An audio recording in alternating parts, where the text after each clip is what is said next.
નમસ્કાર વિદ્યાર્થી મિત્રો, મારું નામ છે કૃણાલ ભોતિયા. સ્વાગત કરું છું બધાનું આપણી YouTube ચેનલ પાટિયા ઉપર. એક પેપર સોલ્યુશન જોવાના છીએ. કયું પેપર છે આ? તો ગૌણ સેવા પસંદગી મંડળ દ્વારા જે સિવિલ એન્જિનિયરિંગની એક ભરતી હતી, એન્જિનિયરિંગની પોસ્ટ માટેની, એનું સોલ્યુશન આપણે જોવાના છીએ. આ સોલ્યુશન દરેક વિદ્યાર્થીઓ માટે ખૂબ જ અગત્યનું સાબિત થશે. એનું કારણ એ છે કે ગૌણ સેવા પસંદગી મંડળે જીવનમાં પ્રથમ વખત એક ઓનલાઈન એક્ઝામ કન્ડક્ટ કરાવેલી છે. એ એક્ઝામ એટલે કે આપણી આ AAE GSSB દ્વારા લેવામાં આવી છે. તો આપણે ખ્યાલ આવશે કે ભાઈ ઓનલાઈન પેપર કેવું હોય છે, કેવા પ્રશ્નો પૂછે છે. TCS દ્વારા એક્ઝામ લેવામાં આવી હતી, તો આપણે એક ખ્યાલ આવશે કે ભાઈ TCS જે CCE નું પેપર લેશે, CCE પણ ઓનલાઈન થવાની છે, ગૌણ સેવા પસંદગી મંડળના જ અંડરમાં થવાની છે અને TCS દ્વારા એક્ઝામ કન્ડક્ટ થવાની છે. તો આ સોલ્યુશન દરેક વિદ્યાર્થીઓ માટે એટલે અગત્યનું છે કેમ કે આપણે અત્યાર સુધી અજાણ હતા કે ભાઈ શું આવશે. આપણે બધા અજમ્પશન ઉપર ચાલતા હતા, પણ હવે આપણી પાસે એક પાક્કી માહિતી હશે કે ભાઈ આવું પેપર હશે આપણી એક્ઝામમાં. CCE માં પણ હું એમ કહું છું કે જે આ પેપરનું તમે લેવલ જોઈ શકતા હશો, ડિટ્ટો સેમ લેવલ તમને CCE માં જોવા મળશે. તો આ સોલ્યુશન CCE માટે બહુ કામનું છે. જે કોઈ પણ વિદ્યાર્થીઓ CCE ની એક્ઝામની પ્રિપેરેશન કરે છે, શરૂઆત કરી દીધી છે, એમની માટે આ સોલ્યુશન ખૂબ જ અગત્યનું સાબિત થશે. તો સોલ્યુશનને છેક સુધી જોજો, કેમ કે અહીંયા હું લેક્ચરમાં ખાલી સોલ્યુશન જ નથી કરાવવાનો. આપણે વિથ ડિટેલ એનાલિસિસ તમને કહેશું કે ભાઈ આ ટોપિકમાંથી આટલા પ્રશ્નો પૂછ્યા, રીઝનિંગમાં આટલા પ્રશ્નો પૂછ્યા, મેથ્સમાંથી આટલા પ્રશ્નો પૂછ્યા, એવી દરેક વસ્તુઓ કેનું ધ્યાન રાખવું જોઈએ, મેથ્સના પ્રશ્ન છે તેમાં શું ધ્યાન રાખવું જોઈએ, આવી દરેક વાતોની ચર્ચા આપણે આખા લેક્ચરમાં કરવાના છીએ. 60 પ્રશ્નો હતા મેથ્સ રીઝનિંગના, પણ એમાં મેં એવું નક્કી કર્યું કે આપણે રીઝનિંગ અને મેથ્સને અલગ અલગ રાખીએ. તો આ લેક્ચરમાં આપણે ખાસ કરીને રીઝનિંગના દરેક પ્રશ્નોનું સોલ્યુશન જોવાના છીએ. મેથ્સ માટેનો હું તમને બીજો વિડીયો બનાવીશ, એમાં આપણે મેથ્સના પ્રશ્નોનું સોલ્યુશન જોશું. અલગ રાખવાનું રીઝન એ કે ભાઈ આપણે એક ખ્યાલ આવે કે ભાઈ રીઝનિંગમાં આપણે આ ટોપિક ઉપર તો ખાસ ટાર્ગેટ કરવો પડશે, અને એવી રીતે અલગ તમે મેથ્સનું સમજી શકો. તો મેં કીધું તેમ કે ભાઈ ખાલી સોલ્યુશન નથી, તમને આવનારી જે ભરતી છે એની એક આખી રણનીતિ ખબર પડે કે હવે આપણે કઈ રીતના તૈયારી કરવી છે, એની માટે આ વિડીયો છે. તો ચાલો આપણે સમય નથી બગાડતા ને ફટાફટ શરૂઆત કરીએ. ફરીથી કહી દઉં છું, ગૌણ સેવા પસંદગી મંડળ AAE ની ભરતી છે, એનું આપણે પેપર સોલ્યુશન જોવાના છીએ અને એમાં પણ આપણે આ લેક્ચરમાં રીઝનિંગના પ્રશ્નોનું સોલ્યુશન કરવાના છીએ. તો ચાલો ડાયરેક્ટ હવે આપણે પ્રશ્ન ઉપર આવીએ. તો પહેલો ક્વેશ્ચન તમે જોઈ શકતા હશો. પહેલો ક્વેશ્ચન શું છે કે ભાઈ 2 નિવેદનો આપવામાં આવ્યા છે અને 2 નિષ્કર્ષ છે. ચાલો માહિતીને હું નથી વાંચતો, હું તમને કહી દઉં કે આ પ્રશ્ન કયા ચેપ્ટરનો છે. તો આ પ્રશ્નને કહેવાય સિલોક્સ, હે ને, સિલોઝિઝમ. આખું કેવું હોય તો સિલોઝિઝમ, ગુજરાતીમાં તમે એને ન્યાય કહી શકો. તો આ સિલોઝિઝમનો ક્વેશ્ચન છે. સિલોઝિઝમ હું જ્યારની આ પેટર્ન એવી છે ને ત્યારનો કહું છું કે ભાઈ સિલોઝિઝમ આવશે આવશે ને આવશે, અને તમારી સામે છે. એટલે એમ જ યાર હવામાં કોઈ વાતો આપણે નથી કરતા, હે ને. આપણે ખબર હોય છે, આપણે તૈયારી કરેલી છે સેન્ટ્રલ ગવર્મેન્ટની ખાસ કરીને મેં, એટલે મને આઈડિયા છે કે ભાઈ SSC રેલવેના પેપર TCS કેવા કાઢે છે. તો સિલોઝિઝમના 2 પ્રશ્નો જોવા મળ્યા હતા. ઓકે, એમાં પેલો ક્વેશ્ચન છે. શું કીધું છે પ્રશ્નમાં? 2 નિવેદન આપ્યા છે અને એક નિવેદન છે કે ભાઈ કોઈ ધાતુઓ પ્રવાહી નથી અને બધા પ્રવાહીઓ પીણા છે. જ્યારે પણ સિલોક્સનો ક્વેશ્ચન જુઓ, બેસ્ટ રીત છે ડાયાગ્રામ બનાવી દો. ચાલો આપણે ડાયાગ્રામ બનાવીએ. કોઈ ધાતુ પ્રવાહી નથી તો નો ડાયાગ્રામ બનશે. હું એમ કહું કે આ ધાતુ છે અને કોઈ ધાતુ પ્રવાહી નથી, એટલે ધાતુ અને પ્રવાહી વચ્ચે કેવું રિલેશન થઈ ગયું? નોનું થઈ ગયું. ઓકે, નોના રિલેશનનો ડાયાગ્રામ આવો બને. કોર્સમાં દરેક વસ્તુઓ શીખવાડેલી છે. અહીંયા આપણે સોલ્યુશન બેઝ એટલે ફટાફટ થોડાક જશું. બહુ બેઝિકથી હું તમને નહીં બતાવું. આપણે આગળ વધીએ. તો બધા પ્રવાહીઓ પીણા છે. ઓલનું રિલેશન છે, પ્રવાહી છે એ કમ્પ્લીટ કોની અંદર આવશે? પીણાની અંદર. તો આપણે આ પીણા બનાવી દઈએ. ઓકે, તો આવો કંઈક ડાયાગ્રામ બન્યો મારો. નિષ્કર્ષ ઉપર આવીએ. તો પેલું નિષ્કર્ષ છે મારું કે ભાઈ અમુક પીણા છે ની ધાતુઓ નથી. પીણાનો થોડોક ભાગ ધાતુ નથી. એકદમ તમને દેખાતું હશે કે ભાઈ જી પીણાનો આ ભાગ છે, જો આ ભાગ પીણા જ કહેવાય, હે ને, પ્રવાહી વાળો ભાગ. તો પીણાનો જે આ ભાગ છે ને, આ ભાગ એ કોઈ દિવસ ધાતુ ન થઈ શકે. આ ભાગ વિશે મને કઈ ખબર નથી, પણ હું આ ભાગ વિશે 100% માહિતી આપી શકું કે ભાઈ પીણાનો આ ભાગ તો ક્યારેય ધાતુ નહીં જ થાય, અને આપણે એને એ જ કીધું છે. તો આ મારું નિષ્કર્ષ કેવું થઈ ગયું કહેવાય? સાચું, કેમ કે પીણાનો આ ભાગ કોઈ દિવસ ધાતુ નહીં થાય. બીજું નિષ્કર્ષ, અમુક પીણા પ્રવાહીઓ છે. અમુક પીણા પ્રવાહીઓ છે. તો યસ, પીણાનો જે આ ભાગ છે, આ ભાગ આપણે એમ કહીએ કે ભાઈ સમ ભાગ છે, અમુક ભાગ છે પીણાનો અને પ્રવાહી છે. તો તો બીજું પણ નિષ્કર્ષ મારું કેવું છે? સાચું છે. પીણાનો અમુક ભાગ પ્રવાહી છે. તો અહીં આપણો જવાબ આવશે નિષ્કર્ષ 1 અને 2 બંને અનુસરે છે. Option A. ક્લિયર થાય છે? Option A is right answer. આગળ વધશું તો આગળ તમને બીજો પણ એક સિલોક્સનો ક્વેશ્ચન આ પેપરમાં જોવા મળ્યો હતો. ચાલો સોલ્વ કરીએ. ઇંગ્લિશમાં ક્વેશ્ચન છે, કોઈ ફરક ના પડે. All students are studious. Okay, તો આપણે ઓલનું બનાવવાનું છે. હું એમ કહું કે આ સ્ટુડન્ટ છે અને આ સ્ટડીયસનું ચકેડું છે. ઓકે, સ્ટડીયસને આપણે એસટી કહી દઈએ. તો ઓલનું રિલેશન થઈ ગયું. સમ સ્ટુડન્ટ્સ આર એથ્લેટ્સ. આપણે મિનિમમ ઓવરલેપ ડાયાગ્રામ બનાવવાનો હોય એટલે આપણે અહીંયા આવી રીતના બનાવીએ અને આને આપણે કહી દઈએ એથ્લેટ્સ. એથ્લેટ્સ અને સ્ટુડન્ટ્સ વચ્ચે સમનું રિલેશન રાખવાનું. સાહેબ મિનિમમ ઓવરલેપ ડાયાગ્રામ શું છે એ શીખવું પડે. મિનિમમ ઓવરલેપ ડાયાગ્રામ બનાવતા શીખવું પડે. ઓકે, તમે અહીંયા ના બનાવી શકો athletes. Okay, minimum overlap diagram બનાવવાનો છે. ઓકે, ચાલો નિષ્કર્ષ ઉપર આવીએ, કન્ક્લુઝન ઉપર આવીએ. તો સમ એથ્લેટ્સ આર સ્ટડીયસ. ક્લિયર કટ મને દેખાય છે કે ભાઈ એથ્લેટ્સ નો આ ભાગ છે સ્ટડીયસ હશે, એટલે પેલું મારું સાચું છે. નો સ્ટુડન્ટ્સ આર પરફેક્ટ. અરે અચ્છા એક આપણે સ્ટેટમેન્ટ ભૂલી ગયા હતા. નો એથ્લેટ્સ આર પરફેક્ટ. તો એથ્લેટ્સ અને પરફેક્ટ વચ્ચે નો નું રિલેશન છે. તો એથ્લેટ્સ અને પરફેક્ટ વચ્ચે નો નું રિલેશન કરી નાખો. આવું એમ કહું કે પરફેક્ટ છે. ચાલો હું એક સ્ટેટમેન્ટ જ ભૂલી ગયો તો કાંઈ વાંધો નહીં, મેં ડાયાગ્રામમાં બનાવી દીધું છે. હવે બીજા નિષ્કર્ષ ઉપર આપણે આવીએ તો નો સ્ટુડન્ટ આર પરફેક્ટ. અહીંયા આપણે સ્ટુડન્ટ અને પરફેક્ટ ની વાત કરી છે. નો સ્ટુડન્ટ આર પરફેક્ટ. પહેલી વાત તો એ કે ભાઈ સ્ટુડન્ટ અને પરફેક્ટ વચ્ચે મને કોઈ ડાયરેક્ટ રિલેશન મળતું નથી. ઓકે, કોઈ મને ડાયરેક્ટ રિલેશન મળતું નથી. એટલે ક્લિયર કટ મને દેખાય છે કે આ મારું કેવું છે? ખોટું છે. મને જો આવું કીધું હોત ને, નો સ્ટુડન્ટ આર પરફેક્ટ ની જગ્યાએ મને આવું કીધું હોત ને કે સમ સ્ટુડન્ટ આર નોટ પરફેક્ટ, તો સાચું પડત. કેમ કે સ્ટુડન્ટનો જે આ ભાગ છે ને, આ ભાગ એથ્લેટ વાળો ભાગ, સોરી આ ભાગ સ્ટુડન્ટનો જે આ ભાગ છે ને એથ્લેટ વાળો ભાગ, એ ક્યારેય પરફેક્ટ નહીં હોય. જો હું આવું કન્ક્લુઝન આપું ને કે ભાઈ સમ સ્ટુડન્ટ આર નોટ પરફેક્ટ, તો આ મારું સાચું પડત ને કે ભાઈ આટલો ભાગ વિશે હું કહી શકું. પણ અહીંયા આપણે કીધું છે કે ભાઈ કોઈ નથી, એમ કોઈ સ્ટુડન્ટ પરફેક્ટ નથી. નહીં, આપણે સ્ટુડન્ટના આ ભાગ વિશે કાંઈ ન કહી શકીએ કેમ કે સ્ટુડન્ટના આ ભાગનું પરફેક્ટ સાથે કોઈ રિલેશન મળતું નથી. તો મારો જવાબ શું આવશે? ફક્ત નિષ્કર્ષ 1 ફોલો કરે છે. Only conclusion 1 follow. Okay, option D. Clear થાય છે? આગળ વધશું, નેક્સ્ટ ક્વેશ્ચન તરફ જઈએ. તો બ્લડ રિલેશન કહી દઉં તમને કે ભાઈ બ્લડ રિલેશનના પણ 2 પ્રશ્નો જોવા મળ્યા હતા. એમાં પહેલો ક્વેશ્ચન છે આ. માર્ક કહે છે, માર્ક શું કહે છે કે ભાઈ આયુષીની માતાના પતિ, જો માતાના પતિ છે ને એને પિતા કહેવાય. ઓકે, તો આયુષીના પિતા મારા પિતા છે. યાર હું એમ કહું કે ભાઈ આના પિતા છે ને મારા પિતા છે, તો અમે ભાઈ હોય ને. કોઈ છોકરીનું એમ કોઈ છોકરી તરફ આંગળી ચીંધીને એમ કહું કે ભાઈ આના પિતા છે ને મારા પિતા છે, છોકરી મારી બેન હોય ને, હું એનો ભાઈ હોઉં ને. અહીંયા એવું જ થયું ને, અહીંયા એવું જ થયું કે ભાઈ માર્ક એવું છે કે માર્ક એવું કે છે આયુષીને જોઈને કે ભાઈ એના પિતા છે ને મારા પિતા છે, તો માર્ક કે આયુષીનો ભાઈ હોય અને આયુષી માર્કની બેન હોય. અહીંયા આપણે એવું પૂછ્યું કે ભાઈ માર્ક આયુષીનો શું છે? તો ભાઈ છે. ઓકે, બહુ સિમ્પલ ક્વેશ્ચન, પેન ના લેવાની હોય. Okay, without pen and paper કરવાનો ક્વેશ્ચન હતો. આ પણ બ્લડ રિલેશનનો ક્વેશ્ચન કહેવાય. આને કોડેડ બ્લડ રિલેશન કહેવાય. કોડેડ બ્લડ રિલેશન મેં કોર્સમાં ભણાવેલું છે. ઓકે, ચાલો આ કઈ વાંચવાનું ના હોય, ડાયરેક્ટ આપણે ક્વેશ્ચન ઉપર આવવાનું હોય. How is C related to f? C F નું શું થાય એવું પૂછ્યું છે. સી નો એફ સાથેનો સંબંધ પૂછ્યો છે અને આપણે આનો ડાયાગ્રામ બનાવીએ. સી ભાગ્યા ડી. ઓકે, સી ભાગ્યા ડી. ભાગ્યા ક્યાં છે? અહીંયા સી કરી નાખો, અહીંયા ડી કરી નાખો, અહીંયા સી કરી નાખો, અહીંયા ડી કરી નાખો. ચાલો શું મળે છે? C is the son of D. Diagram બનાવો. C is the son of D. ચાલો હવે ડી પ્લસ ઈ, અહીંયા ડી કરી નાખો, અહીંયા ઈ કરી નાખો, અહીંયા ડી કરી નાખો, અહીંયા ઈ કરી નાખો. તો શું મળે છે? D is the husband of E. D E નો હસબન્ડ છે, તો ઈ શું હશે? ડી ની વાઇફ હશે. ચાલો હવે ઈ માઇનસ એફ, તો માઇનસ માં અહીંયા એમ ની જગ્યાએ ઈ, અહીંયા એફ કરી નાખો, એમ ની જગ્યાએ ઈ, અહીંયા એફ કરી નાખો. તો શું મળે છે? ઈ is the daughter of F. E F ની ડોટર છે. ઈ એફ ની શું છે? ડોટર છે. ઓકે, મને એફ ની જેન્ડર નથી ખબર. તો આવો કંઈક મારો ડાયાગ્રામ બને છે. મને શું પૂછ્યું છે કે ભાઈ સી છે ને ઈ એફ નો શું થાય? તો એફ ની પુત્રીનો પુત્ર, જેને આપણે ગુજરાતીમાં દોહિત્ર કહીએ. સી એફ નો દોહિત્ર છે. ઓપ્શનમાં શું આપ્યું છે? બ્રધર સન નહીં, હસબન્ડ બ્રધર નહીં, સન નહીં, ડોટર સન. યસ, એકદમ સાચી વાત. પુત્રીનો પુત્ર. ગુજરાતીમાં કેવું હોય તો પુત્રીનો પુત્ર, એની માટે આપણી પાસે એક શબ્દ છે દોહિત્ર, અને અહીંયા આપણે ડોટર સન લખ્યું. ડોટર સન ની જગ્યાએ આ લોકો આવું લખી નાખે તો ગ્રાન્ડ સન, તો એ ચાલે. ગ્રાન્ડ સન લખે તો એ ચાલે. Okay, grandson is also તમારો આન્સર બનશે. ઓકે, આગળ વધશું. Next question. શ્રેણીના આઈ થિંક 2 પ્રશ્ન હતા.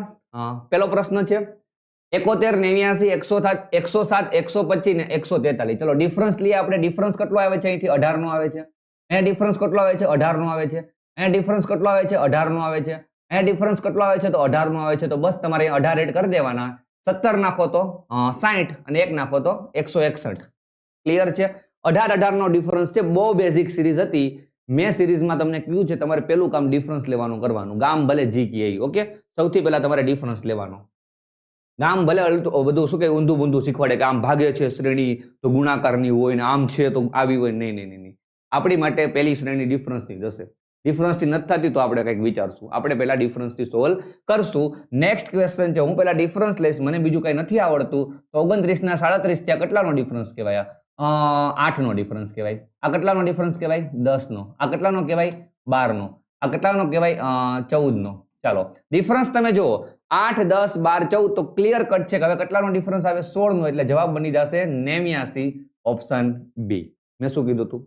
ગામજી કે આપણે શ્રેણી ડિફરન્સથી સોલ્વ કરી નાખશું. ઓકે ચાલો આગળ વધશું. બે પ્રશ્નો શ્રેણીના જોવા મળ્યા. આને કહેવાય એનાલોજી. એનાલોજી શું કહેવાય? એનાલોજી. સમસંબંધ. સમસંબંધના બે પ્રશ્નો હતા. 2 કે 3 પ્રશ્ન હતા સમસંબંધના. ઓકે ચાલો જોઈએ. 25 ના 175 થયા. સાહેબ આ 7 ગણા નથી? 25 + 175 થાય. યસ છે. તો સાહેબ અહીંયા 7 ગણા કરો તો જવાબ આવી જવો જોઈએ. આવી જ જવો જોઈએ. તો 217 આવી ગયો. હે ને? એનાલોજીમાં યાર એક શું કહે પેટર્નો હોય છે. એનાલોજીને કઈ રીતના પ્રશ્નને ક્રેક કરવો એ તમને આવડવું જોઈએ. પેલા કેને પ્રાયોરિટી આપવી? સાહેબ અવિભાજ્ય સંખ્યાની એક પેટર્ન મને છે અને સાહેબ એક ગુણાકારની પેટર્ન મને છે. તો સાહેબ અમારે કઈ પેટર્નને સાચી માનવી? પેલી અવિભાજ્યની પેટર્નને સાચી માનવી કે ગુણાકારની પેટર્નને સાચી માનવી? એની માટે ચેપ્ટર શીખવું પડે. જો અવિભાજ્ય સંખ્યા વળી કઈક પેટર્ન બનતી હોય ને તો બધી પેટર્નને સાઈડમાં મૂકો, એ જવાબ ટીક કરો. સૌથી પહેલી પ્રાયોરિટી અવિભાજ્ય સંખ્યાની પેટર્નને આપવાની હોય. એ એક પેટર્નનો આખો ક્રમ છે, પ્રાયોરિટીનો ક્રમ, કે કઈ પેટર્નને પ્રાયોરિટી આપવી. એટલે આ ચેપ્ટરને તમે કઈ એવું જેવું તેવું નહીં સમજતા કે ઓહ એનાલોજી આમાં શું ભણવાનું? આમાં જ ભણવાનું છે. ઘણું બધું ભણવાનું છે. ઓકે તો તમને આવડવા જોઈએ એનાલોજીના પેટર્નો ક્રેક કરતા. 3 પ્રશ્નો પૂછ્યા હતા. આવી શકશે. સીસીમાં પણ 2-3 પ્રશ્નો આવી શકશે. ઓકે તો બહુ શીખવું જરૂરી છે એવું ચેપ્ટર આ. Next 44, 176, 36 question mark. ચલો પહેલા તો આપણે જોઈ લઈએ કે કઈ ગુણા થાય છે. 44 ના કેટલા ગણા 176 થાય? ડબલ થાય 88. 88 ના ડબલ થાય 176. એટલે સીધા 4 ગણા મને દેખાય છે. મને સીધા 4 ગણા દેખાય છે. ચોકું ચોકું 16, 16 નો છોકડો વધી 1, ચોકું ચોકું 16 ને 117 છે. 4 ગણા. તો બસ કાંઈ નહીં કરો. 36 ના શું કરી નાખો? 4 ગણા. 4 ગણા એટલે ડબલ ના ડબલ. 36 ના ડબલ 72, એના ડબલ 144. પતી ગયું. 4 ગણા આમ કરાય. 4 ગણા કરવા હોય તો શું કરાય? Double double. ઓકે બીજું કઈ વિચારાય નહીં. આગળ વધવાનું.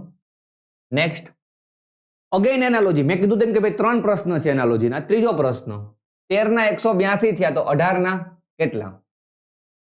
સોરી 18 ની 88 છે. 13 ના 182 તો 88 ના કેટલા?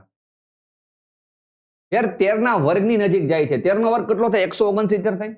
169. હવે 169 માંથી 182 લાવવા હોય તો કેટલા નાખવા પડે? 70 ને 12 એટલે 13 નાખવા પડે. 182. તો આપણે એવું કહી શકીએ કે ભાઈ 13 નો વર્ગ કર્યો ને એમાં 13 નાખી દીધા. 13 નો વર્ગ કર્યો ને એમાં 13 નાખી દીધા. મતલબ n² + n. આવું ને n² + n. n નું શું થઈ ગયું? n² + n. અને આપણે બીજી રીતના લખી શકીએ. તમને ખબર છે? તમે આવું કહી શકો કે ભાઈ 13 નો વર્ગ + 13 કરવા એની કરતા ડાયરેક્ટ સાહેબ આવું કરો ને 13 × 14 કરી નાખો ને. 13 × 14 182. એ જ થયું ને. તમે 13 ના વર્ગમાં 13 નાખો અને એની કરતા ડાયરેક્ટ 13 × 14 કરો તો બે વસ્તુ કેવી છે? સેમ. તો અહીંયા તમે એક કામ કરી શકો. 88 નો વર્ગ કરો અને પછી એમાં 88 નાખો. નહીં સાહેબ એની કરતા તો 88 × 89 કરો ને એ સારું પડશે. સાહેબ 88 × 89 માં ટાઈમ નહીં બગડે. અરે જ્યારે પણ ગુણાકાર કરવાનો હોય ને ત્યારે એકમનો અંક જુઓ. અહીંયા 8 છે, અહીંયા 9 છે. 8 9 72 થાય. જવાબ આવે ને એનો એકમનો અંક 2 હોય. નથી. પતી ગયું.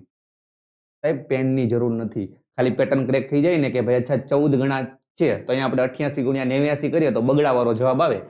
સાહેબ પૂરું. સમજ પડે છે? લોકો વર્ગ કર્યા કરશે 88 નો અને આપણે ત્રીજો પ્રશ્ન કરતા હશું ત્યારે. ઓકે આગળ વધશું. નેક્સ્ટ તો દરેક સંખ્યાની અંદર જ શતક અને દશકના અંકોની સ્થિતિને એકબીજા સાથે બદલવામાં આવે. શતક તમને ખબર ને 1 2 3 4 5 5 સંખ્યા છે. આ એક 3 અંકની સંખ્યા હોય ને તેમાં આને શું કહેવાય ખબર? આને કહેવાય દશક અને આને કહેવાય શતક. ઓકે, શતક અને દશકની આપણે અદલા બદલી કરવાની છે. નીચેનામાંથી કયો બીજી સૌથી મોટી સંખ્યાનો શતક અંક હશે? એટલે આપણે દશક જ જોવાનો ને, કેમ કે દશક વાળો શતકમાં આવી જશે. બીજી સૌથી મોટી સંખ્યા કઈ બને એની માટે આપણે દશકનો જ જોવો પડશે. એ દશકનો અંક આગળ આવશે. આગળના અંકથી જ આપણે ખબર પડે કે સૌથી મોટી સંખ્યા કઈ છે ને, અને આપણે બીજા નંબરની સૌથી મોટી જોવાની છે. સાવ સિમ્પલ કહું ને તો દશકનો અંક જોવાનો, સૌથી મોટો ને એને બીજા નંબરે જે સૌથી મોટો હોય ને દશકનો અંક, ઈ મારો જવાબ આવશે. ચલો, દશકનો અંક શું છે? 3 4 1 2 3. તો સૌથી મોટો 4 અને બીજા નંબરે સૌથી મોટો કયો છે? 3 3. બેયમાં 3 છે, કઈ વાંધો નહીં, 3 વાળો જ મારો જવાબ આવશે. ગમે એ સંખ્યા હોય, મારે કઈ કામ નથી. બીજા નંબરે સૌથી મોટી સંખ્યા હશે ને એનો શતકનો અંક 3 જ આવશે, 100%ની ગેરંટી છે. ત્રીજા નંબર વાળાનો 3 જ હશે, કેમ કે બે તમે જો 3 3 વાળી છે. તો બીજા નંબર વાળી એ સંખ્યાનો શતકનો અંક 3 હશે અને ત્રીજા નંબર વાળી સંખ્યાનો શતકનો અંક 3 જ હશે. ક્લિયર થાય છે? ચાલો, કઈ કરવાની જરૂર જ નથી. સૌથી મોટી સંખ્યાનો શતક અંક પૂછત તો 4 જવાબ આવત. ઓકે, આવું ભણાવેલું છે બહુ યાર. ચલો, નેક્સ્ટ ક્વેશ્ચન.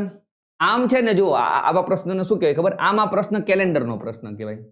કેનો પ્રશ્ન કહેવાય? કેલેન્ડરનો. ઓકે, અને કેલેન્ડરના કોન્સેપ્ટનો ઉપયોગ કરીને એને પૂછ્યો છે ડેટા સફિશિયન્સીનો પ્રશ્ન. આ ડેટા સફિશિયન્સી કોઈ ભણવાનું ચેપ્ટર નથી. માહિતીની પર્યાપ્તતા ગુજરાતીમાં કહેવાય. આ ભણવાનું ચેપ્ટર નથી. આપણે જે કંઈ પણ ચેપ્ટરો ભણીએ ને એમાંથી પ્રશ્ન પૂછાય ડેટા સફિશિયન્સીના. ડેટા સફિશિયન્સીમાં આવી રીતના તમને એક પેલા પ્રશ્ન પૂછે અને એની નીચે તમને બે વિધાન આપે. તમારે કહેવાનું કે ખાલી આ વિધાનથી એનો જવાબ આવશે, ખાલી આ વિધાનથી જવાબ આવશે, કે બે વિધાનનું કામ પડશે. એક પણ વિધાનથી જવાબ નહીં આવે. એને ડેટા સફિશિયન્સી કહેવાય. અલગથી કંઈ ભણવાની જરૂર હોય નહીં. ચાલો, હવે આપણે સોલ્વ કરીએ. તો પ્રશ્ન છે કે ભાઈ 25 માર્ચ 1997 ના દિવસે કયો વાર હતો? તો હું તો એમ કહું છું કે આપણે કોઈ પણ વિધાન વગર પણ આ પ્રશ્નનો જવાબ આપી શકીએ. ને કોઈ પણ વિધાન વગર હું આપી શકું. ઓકે, આમાં આપણે એમને મેં કહી શકીએ ને, આપણે આવડે છે ઇન્ડિવિજ્યુઅલ ડેટનો વાર કાઢતા. તમે વાર ફાઇન્ડ કરી શકો એમનેમ પણ. હવે આપણે વિધાન ઉપરથી ચેક કરીએ તો આ વિધાન એકમાં એવું કીધું કે ભાઈ 25 માર્ચ 1996 એક ગુરુવાર હતો. તો જુઓ, આપણે છે ને કોઈ પણ ડેટનો વાર બે રીતે ફાઇન્ડ કરી શકીએ. એક તો ડાયરેક્ટ એમનેમ કોઈ રેફરન્સ ડેટ વગર આપણે કરીએ છીએ અને આપણી ટેકનિક છે પેલી 144 025 036 146 વાળી. અને એના સિવાય આપણે કઈ રીતના વાર કાઢીએ? તો આપણે એના સિવાય કોઈ ડેટનો વાર કાઢો ને તો આપણે રેફરન્સ ડેટ આપવી પડે કે ભાઈ આ તારીખે આ વાર છે, તો આ તારીખે કયો વાર છે. એક રેફરન્સ ડેટ આપેલી હશે ને તો તમને વાર મળવાનો જ છે. મતલબ હું એમ કહું છું કે અહીંયા તમને આનો વાર આપ્યો ને તો તમે અહીંથી વધારાના દિવસ ફાઇન્ડ કરીને આનો વાર ફાઇન્ડ કરી શકો. એટલે વિધાન 1 થી જવાબ આવે ખાલી. વિધાન 2, 1 જાન્યુઆરી 1990 સોમવાર હતો. અહીંયા તમને આ ડેટનો વાર આપ્યો તો આ ડેટનો વાર મળશે વધારાના દિવસની સંખ્યા ફાઇન્ડ કરીને. તો વિધાન 1 થી મળે ઇન્ડિવિજ્યુઅલ જવાબ, વિધાન 2 થી તમે ઇન્ડિવિજ્યુઅલ જવાબ આપી શકો. અને હું એમ કહું કે કોઈ વિધાન ના હોય ને તોય તમે જવાબ આપી શકો. એટલે આમ જોવા જોઈએ ને તો આપણે આન્સર કીમાં આ આપ્યું છે કે ભાઈ કાં તો વિધાન 1 અથવા 2 પૂરતા છે. હે ને? મતલબ ખાલી 1 થી જવાબ આવશે, ખાલી 2 થી જવાબ આવશે. પણ મારો પર્સનલ ઓપિનિયન એવો છે કે આમાં આ જવાબ આવે.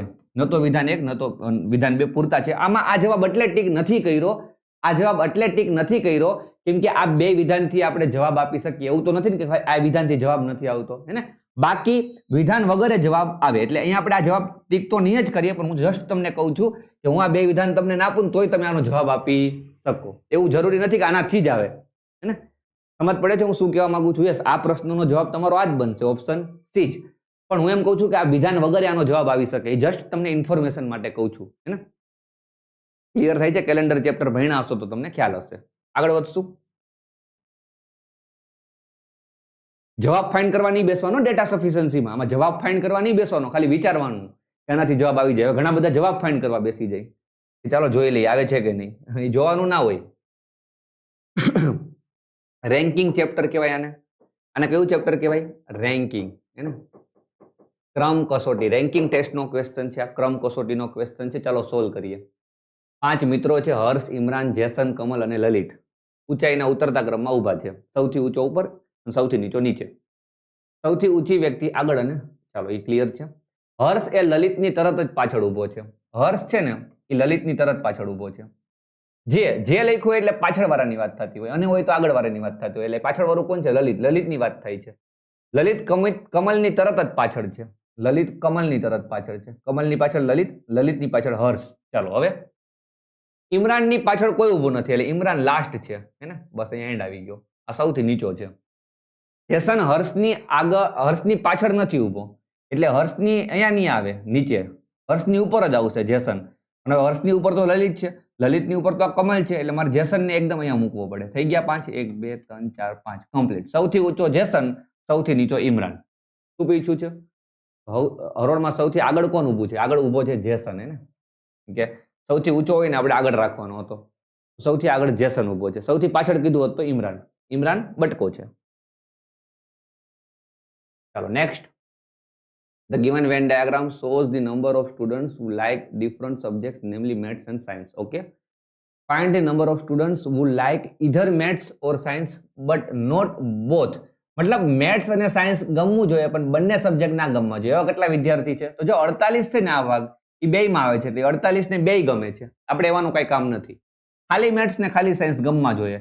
એટલે 123 અને 157 આપણે આનો શું કરવાનો હોય? ટોટલ 123 માં 157 નાખી દો.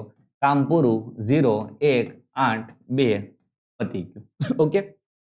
48 નું કામ નથી કેમ કે આપણે કીધું કે ભાઈ ઈધર મેથ્સ ઓર સાયન્સ. મેથ્સ ચાલે અને સાયન્સ ચાલે પણ બંને ના ચાલે. બે જે પસંદ હોય ને ના ચાલે. વેન ડાયાગ્રામના બે પ્રશ્ન હતા સાથે જ મૂકેલા છે મેં ચેપ્ટર વાઇઝ, હે ને? ચાલો આ શું છે? 3 પ્રકારના સ્ટુડન્ટ્સ આપ્યા છે, સિંગિંગ, ડાન્સિંગ અને પેઇન્ટિંગ કરે એવા, હે ને? હોબીઝ છે એમ, સિંગિંગ, ડાન્સિંગ અને painting. How many students like either dancing or painting but not singing. Singing ના આવવું જોઈએ તો સિંગિંગના ચકેડામાં જે આવે ને એ નંબર નહીં લેવાના. એટલે આ કાંઈ નહીં લેવાનું, હે ને? આપણે લેવાનું ખાલી શું? આ 3 આ 3 નો ટોટલ મારો. એકમના અંકનો ટોટલ મારો ને 9 ને 9 18, 18 ને 3 21 એટલે એકમનો અંક 1 હોય એવો એક જ ઓપ્શન છે. પતી ગયું. યાર રોકેટની સ્પીડે જવાનું છે આ પેપરમાં તો, હે ને? સીસીમાં તમારે રોકેટની સ્પીડમાં જવાનું છે. 60 મિનિટ છે ને, 60 મિનિટ એમાં 5 મિનિટ પડી રહીએ. 55 મિનિટમાં પેપર થઈ જાય. તો થોડીક પ્રેક્ટિસ કરો ને, સ્પીડ રાખો ને તો. ચાલો આ બધી પણ ટેકનિકો આવડવી જોઈએ ને. ક્લિયર થાય છે? આગળ વધશું. એ સરવાળો સૂચવે, બી બાદબાકી. ઓકે. વાંચવામાં ટાઈમ પાસ નહીં કરવાનો, ડાયરેક્ટ આવી જવાનું સમીકરણ ઉપર લખી નાખવાનું 18 2 4 2. ચાલો હવે ડી શું સૂચવે હવે વાંચવાનું. ડી એટલે ગુણાકાર. ચાલો એ એટલે સરવાળો. ચાલો સી એટલે ભાગાકાર. ચાલો બીજું કઈ છે જ નહીં, હે ને? બી નું કઈ કામ જ નથી. ઓકે. 18 દુ 36, આ 36 થઈ ગયા અને 4 ભાગ્યા 2 આ 2 થઈ ગયા અને 36 2 નાખો તો 38 થઈ ગયા. ઓકે. ક્લિયર થાય છે? પેલા ભાગાકાર થાય પછી ગુણાકાર થાય પણ બે અલગ અલગ હતા એટલે મેં કરી નાખ્યા, ને? ચાલો આગળ વધશું. સાઇન ચેન્જ કરવાની છે, ઓપ્શન થી કરવાનું. ચાલો આપણે પેલા એ ઓપ્શન પકડીએ, હે ને? પ્લસ અને બરાબર ચેન્જ કરીએ તો 25 પેલા લખી નાખવાની સંખ્યા 4 2 3 6 25. ચાલો હવે પ્લસ ની જગ્યાએ બરાબર લખો અને બરાબરની જગ્યાએ પ્લસ લખો. બાકી બધું એમનું ભાગ્યા ગુણ્યા માઇનસ. ચાલો સોલ્વ કરીએ. આ સોલ્વ કરીએ જવાબ પછી આવે કે નહીં જોઈએ. તો 4 ભાગ્યા 2 2 થઈ ગયા, 2 તેરી 6 થઈ ગયા, 6 માં 6 જાય તો 25 આવી ગયા. એટલે આ મારો જવાબ. સાહેબ આન્સર કીમાં તો બી આપ્યો તો બી આવતો હશે. ચાલો ચેક કરી લઈએ, હે ને? બાકી એ તો આવે જ છે, તમારી સામે છે. એ તો આવે જ છે, તમારી સામે છે, હે ને? એ તો આવે જ છે. ચાલો બી ચેક કરીએ. માઇનસ ને પ્લસ ચેન્જ કરવાના છે એટલે પ્લસ ની જગ્યાએ માઇનસ અને માઇનસ ની જગ્યાએ પ્લસ. બાકી બધું એમનો. ચાલો આ સોલ્વ કરીએ. 4 ભાગ્યા 2 2 2 તેરી 6 -6 + 6 0 25 બરાબર 25 ઈ આવે છે. આ જવાબ આવે છે. તો આ ક્વેશ્ચન નો માર્ક્સ બધાને આપવો પડશે. ગ્રેસિંગ આવશે +1 નું. 1 માર્ક્સ હોય તો 1 માર્ક્સ નું ગ્રેસિંગ મળશે. જેને એ ટીક કર્યો એ સાચા, બી ટીક કર્યો એ સાચા. બરાબર. તો કાં તો આ પ્રશ્ન રદ થાય કાં તો એ અને બી બેયને માર્ક્સ સાચા આપવા પડશે. તમે આમાં વાંધો ઉઠાવી શકશો. ક્લિયર થાય છે? તો ઉઠાવો વાંધો. જો કોઈને સુધરતો હોય તો, જેને એક્ઝામ આપ્યું એની વાત થઈ છે. ઓકે. આમાંય ભૂલ નીકળે, ને? અને ભૂલ નીકળે ત્યારે મેં તમને કીધું તેમ કે ભાઈ બેયને સાચા આપી દઈએ. ચાલો હવે આપણે અત્યાર સુધી જે કંઈ પણ ભણ્યા એ વર્બલ રીઝનિંગ હતું, હે ને? હવે આપણે નોન વર્બલ રીઝનિંગ જોઈએ. જો ક્લિયર છે 30 માર્ક્સનું જ્યારે રીઝનિંગ પૂછવાનું હોય ને તો 5 પ્રશ્નો નોન વર્બલના ફિક્સ છે. સમજ પડે છે હું શું કહું છું? 40 માર્ક્સનું રીઝનિંગ પૂછવાનું હોય તો 5-6 પ્રશ્નો ફિક્સ છે નોન વર્બલના. આવા આકૃતિવાળા પ્રશ્ન આવશે જ 5-6 અને 6 માર્ક્સ તમે ગણી લ્યો તમારે આવી ગયા. ચાલો આ સિરીઝનો ક્વેશ્ચન છે. નોન વર્બલમાં સિરીઝ નામનું ચેપ્ટર, એનો ક્વેશ્ચન છે. હા જો આ તીર હતું ઉપર હતું પછી એક સ્ટેપ ખઈશું અહીંયા આવી ગયું, હે ને? ચાલો હવે એક સ્ટેપ અહીંયા ના આવ્યું, પછી જો અહીંયા ના આવ્યું, અહીંયા આવ્યું, મતલબ એક સ્ટેપ છોડ્યો. ઓકે. તો પેલા ગયું પછી છોડ્યો. હવે આપણે સેમ વસ્તુ કરશું અને હવે આપણે સેમ વસ્તુ કરશું કે જો અહીંથી અહીંયા ગયું હે ને, હવે આ ભાગ છોડી દો એટલે હવે અહીંયા આવવું જોઈએ, આ ખૂણામાં તીર આવવું જોઈએ. તો એક જ ઓપ્શન છે, ક્લિયર કટ હે ને. સમજો પેલા આ ખૂણામાં હતું પછી આ ખૂણામાં આવ્યું, હવે આ ખૂણો છોડ્યો અને પછી પાછું રેગ્યુલર, મતલબ પેલા ના છોડ્યો અને પછી છોડ્યો, પેલા ના છોડ્યો પછી છોડ્યો. હવે આપણે એ જ કરશું, પેલા નહીં છોડીએ અને પછી છોડશું. ઓકે, એવી કંઈક પેટર્ન તમારે વિચાર લેવાની દિમાગમાં, આવું કંઈક થતું હશે. રોટેશન છે ને, રોટેશન એ મોસ્ટ કોમન પેટર્ન છે નોન વર્બલ રિઝનિંગમાં. આ સિરીઝ ને ક્લાસિફિકેશન ને આ ભણવાનું છે આખું. આપણે મેં કોર્સમાં આખું એક સબ્જેક્ટ ભણાવ્યો છે નોન વર્બલ રિઝનિંગ, અને એમાં શીખવાડ્યું છે કઈ રીતના નોન વર્બલના પ્રશ્નો સોલ્વ કરવાના, કેવી કેવી પેટર્ન બનતી હોય ને. એટલે આને હલકામાં નહીં લેતા, આ શીખવાનો ટોપિક છે, પણ ફટાફટ આમ આવડી જાય એવું. આ શ્રેણી છે. સમજો ચોકડીની સંખ્યા વધતી જાય છે, આપણે ગણીએ ચોકડી. અહીંયા કોઈ ચોકડી નથી, અહીંયા એક ચોકડી છે, અહીંયા 3 ચોકડી છે, અહીંયા 1 2 3 4 5 6 ચોકડી છે. તો ચાલો હવે કેટલી ચોકડી આવે? સિરીઝ બની ગયા. અહીંયા 1 નો ડિફરન્સ, અહીંયા 2 નો ડિફરન્સ, અહીંયા 3 નો ડિફરન્સ, તો હવે આવશે 4 નો ડિફરન્સ. 4 નાખો એટલે 10. તો 10 ચોકડી વાળો મારો જવાબ હોય. 4 ને 4 8, 8 ને 3 11 ના આવે, 8 ને 9 ના આવે, 8 ને 2 10 આવી જાય. એને મસ્ત ક્વેશ્ચન યાર, આવું કોને ના આવડે? કોને ના આવડે મને કહો ને આવું. સાહેબ અમને તો આવડે. બસ તો આગળ વધીએ. અલગ પડે છે, ક્લાસિફિકેશન કહેવાય, વર્ગીકરણનો ક્વેશ્ચન કહેવાય, ઓડ વન આઉટનો ક્વેશ્ચન કહેવાય આને.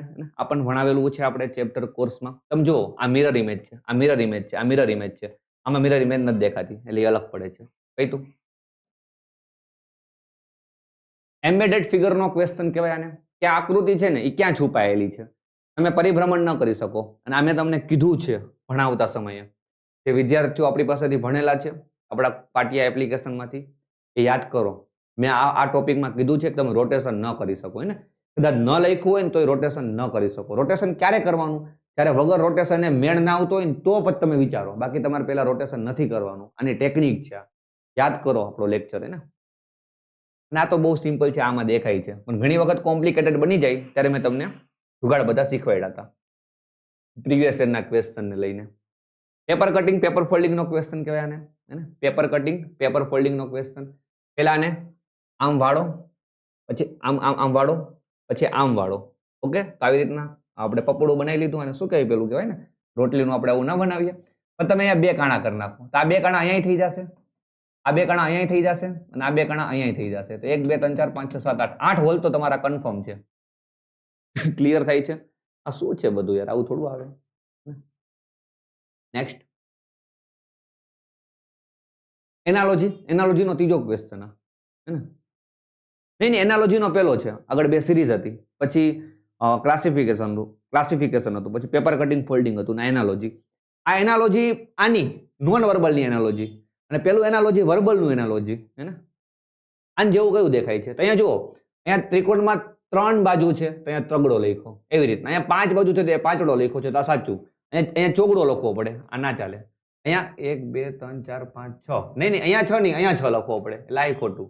અહીંયા તો 1 2 3 4 5, અહીંયા 5 લખવા પડે એટલે આ ખોટું. ક્લિયર થઈ છે? ચાલો, જો આ ઓપ્શન ના હોત ને, એ ઓપ્શન, તો અમારે ડી ટીક કરવો પડે હે ને. તો ડી ને પ્રાયોરિટી આપવાની, આમાં એ પ્રાયોરિટી હોય. ઓકે, ચાલો આગળ વધશું. ફિગર ને કમ્પ્લીટ કરવાની હે ને. આ ટોપિક પણ શીખવાડ્યો છે આપણે કોર્સમાં. ત્યારે તમારે જોવાનું અહીંયા શું આવે, અહીંયા આવી રીતના એક ત્રિકોણ આવે, બનાવી લેવાનું. એવું હોય ને તો આમ તમારે મનમાં વિચાર લેવાનું, અને કઈ લીટો આમ આવે, અને આવું ક્યાં દેખાય છે જોઈ લ્યો, અહીંયા દેખાય છે. આમાં કઈ વધારે હોય નહીં ને, વધારે ટાઈમ ના બગાડવાનો હોય. ફાઇનલી અહીંયા આપણા રિઝનિંગના દરેક પ્રશ્નોનું સોલ્યુશન પૂરું થાય છે. સાહેબ આવું બધું અમારે ભણવું છે, નથી ભણ્યા ક્યારેય, તો બસ હવે તમારે ટેન્શન લેવાની જરૂર નથી, કેમ કે આપણી પોતાની એપ્લિકેશન છે PA4 પાટિયા નામની. કમ્પ્લીટ કોર્સ મૂકેલો છે, જેમાં આખું તમારું મેથ્સ આવી ગયું, આખું રિઝનિંગ આવી ગયું, ઓલ ન્યૂ પેટર્ન, નવા પ્રશ્નો હશે. TCS ના બધા પ્રીવિયસ યર ક્વેશ્ચન લીધેલા છે. TCS ના બધા પ્રીવિયસ યર ક્વેશ્ચન થી જ આપણો કોર્સ બનશે. રિઝનિંગ ભણો છો તેમાં TCS ના ક્વેશ્ચન હશે, પૂછાઈ ગયેલા. SSC રેલવેના. મેથ્સ ભણો છો તેમાં પૂછાઈ ગયેલા SSC રેલવેના જ ક્વેશ્ચન હશે, TCS ના. ઓકે, અને સાથે સાથે ગૌણ સેવા પસંદગી મંડળના. મતલબ આ કોર્સ તમે જોશો ને તો તમને છે ને GSSB ના PYQ મળી જશે, TCS ના બધા PYQ મળી જશે. બધા તો ના કહેવાય, પણ TCS ના જે મોસ્ટ કોમન વધારે પડતા આવે છે આ તમને મળી જશે આ કોર્સમાં. ઓકે, ક્લિયર થાય છે?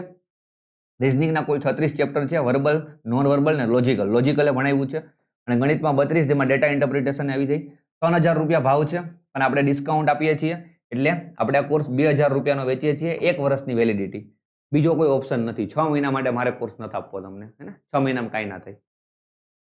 12 મહિના સુધી જે કંઈ પણ એક્ઝામ આવે ને એ તમે બધી આપી શકો વ્યવસ્થિત કોર્સ જોઈને. ઓકે, 6 મહિનાની વેલિડિટી આપણે રાખી જ નથી. વધારે માહિતી માટે આ નંબર છે, કોલ કરજો. તમારે કંઈ પણ ડાઉટ્સ હોય તો, હે ને, એક્ઝામને બાબતે કે કોઈ પણ કોર્સ લેવા બાબતે. પરચેસ કઈ રીતના કરવાનો તો ડિસ્ક્રિપ્શનમાં લિંક આપી દઈશ. લિંક જેવી ઓપન કરશો તો એન્ડ્રોઇડ યુઝર માટે ડાયરેક્ટ આવી રીતના પાટિયા એપ્લિકેશન ખુલશે, પ્લે સ્ટોરમાં ઇન્સ્ટોલ કરી દો, બાય નાવનો ઓપ્શન આવી જશે. ઓકે, કોર્સ દેખાઈ જશે. અને આઈફોન છે તો તમે જે લિંક નીચે આપેલી છે એના ઉપર જ તમારે આઈફોન યુઝરને ક્લિક કરવાનું છે. વિડીયોના ડિસ્ક્રિપ્શન બોક્સમાં જે લિંક છે એ પણ તમારે ડાયરેક્ટ ક્લાસ પ્લસની એપ્લિકેશન તમને શો થશે. ક્લાસ પ્લસની એપ્લિકેશન ઇન્સ્ટોલ કરશો તો વેલકમ ટુ ક્લાસ પ્લસ એવી રીતના આવશે ને નીચે તમારી પાસે ORG કોડ માંગશે, ઓર્ગેનાઇઝેશન કોડ. ત્યાં તમારે એન્ટર કરવાનું છે OSRTID, એટલે આપણી પાટિયા એપ્લિકેશન ખુલી જશે. દર વખતે એન્ટર નહીં કરવું પડે, ફર્સ્ટ ટાઈમ કરવું પડશે ફોર આઈફોન યુઝર. ઓકે, તો નેક્સ્ટ લેક્ચર ખાસ જોજો. આની પછીનો લેક્ચર સાથે સાથે જ મૂકીશ, 2 લેક્ચર, જેમાં હું મેથ્સના સોલ્યુશન કરાવીશ, મેથ્સના દરેક પ્રશ્નોનું. ઓકે, ત્યાં આપણે આ લેક્ચર એન્ડ કરીએ છીએ. આશા રાખું છું કે તમને મજા આવી હશે અને એક આઈડિયા આવ્યો હશે, એક કોન્ફિડન્સ આવ્યો હશે. આ જે વિદ્યાર્થીઓ આપણા યુઝર છે, એપ્લિકેશન યુઝર, એને તો યાર આમ અલગ લેવલનો કોન્ફિડન્સ હશે, કેમ કે જેને રીઝનિંગ જોઈ નાખ્યું હશે ને અત્યારના મેથ્સ જોતા હશે. હું લખીને આપું તમને કોરા કાગળમાં, આપણા એપ્લિકેશનના વિદ્યાર્થીઓને આ રીઝનિંગમાં પૂરા માર્ક્સ આવે. જો પેપર આપે ને તો એક સિંગલ માર્ક્સ ના જાય, લખીને આપું. ઓકે, અને મેથ્સમાં એવું જ કંઈક છે. મળીએ મેથ્સના સોલ્યુશનમાં. Thank you.